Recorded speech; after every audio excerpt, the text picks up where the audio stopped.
So today I'll be giving a tutorial on how to delete the EGR system from your 99 to 01 Cobra.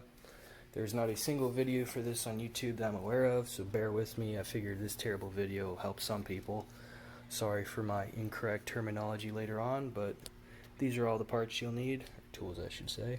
You'll need a 10mm, a 9 in 30 seconds, a couple wrenches, sockets, adjustable wrench here, or a 27mm wrench if you have it.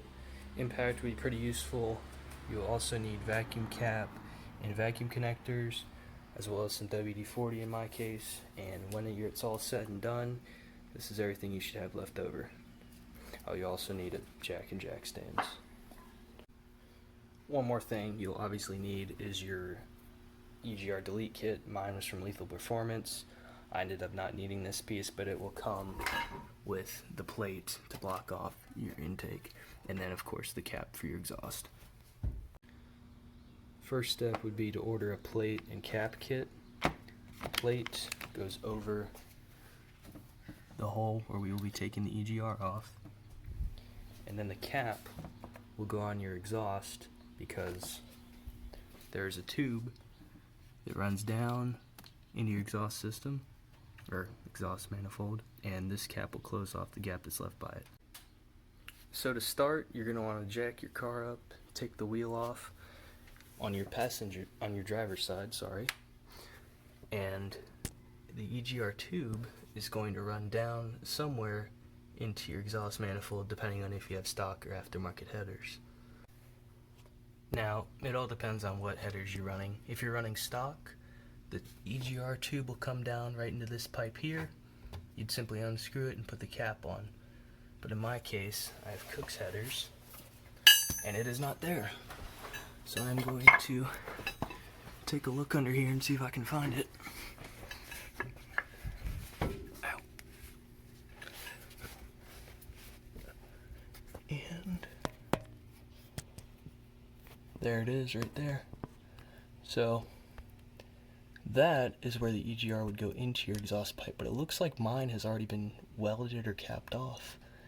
And there's your EGR tube right there, which has also been capped off, but normally these two would connect. And well, since those are both capped off, I don't have to worry about taking it off the exhaust. But yeah, normally you'd put your cap on this one here, but it's already off, so no need to worry about it.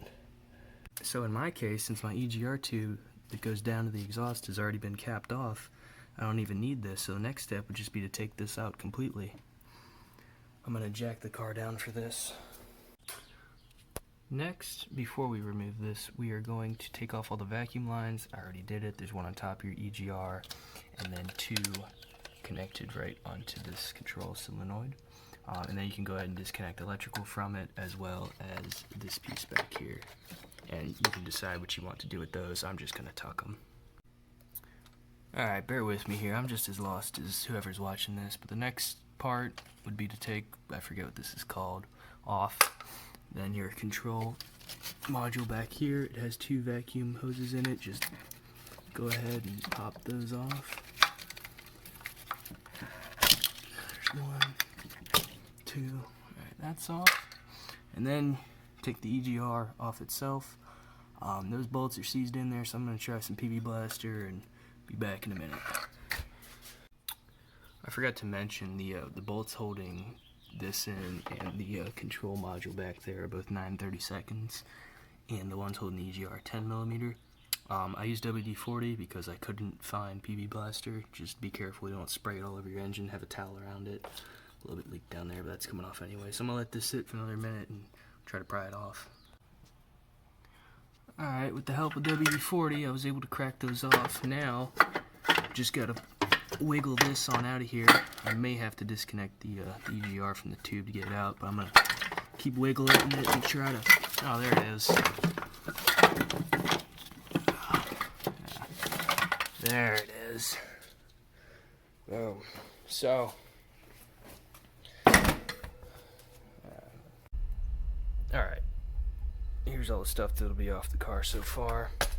Like I said earlier, this tube here, which is actually pinched off. It is pinched off and closed shut right there. But normally that would be connected to your exhaust manifold, and you'd need to unscrew it from under the car, put the cap on, and go from there. But I got really lucky and it was already capped off, so I'm just doing this to clean up my engine bay at this point. Alright, and the two vacuum lines you disconnected, they come off with the tube. They're connected to here, so you don't have to worry about plugging those. But there is one we'll need to plug later. We're on to the final few steps here. I already did it, but you'll just put the cover on where the EGR used to be that came with your kit. And the two vacuum lines that are connected to, I'll post it above.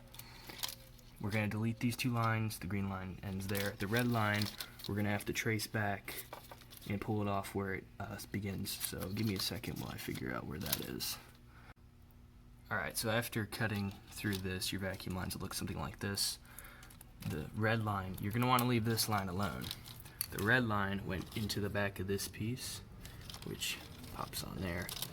And inside of there, you're just going to want to plug that. That way you don't have a vacuum leak. And your EGR delete is then done.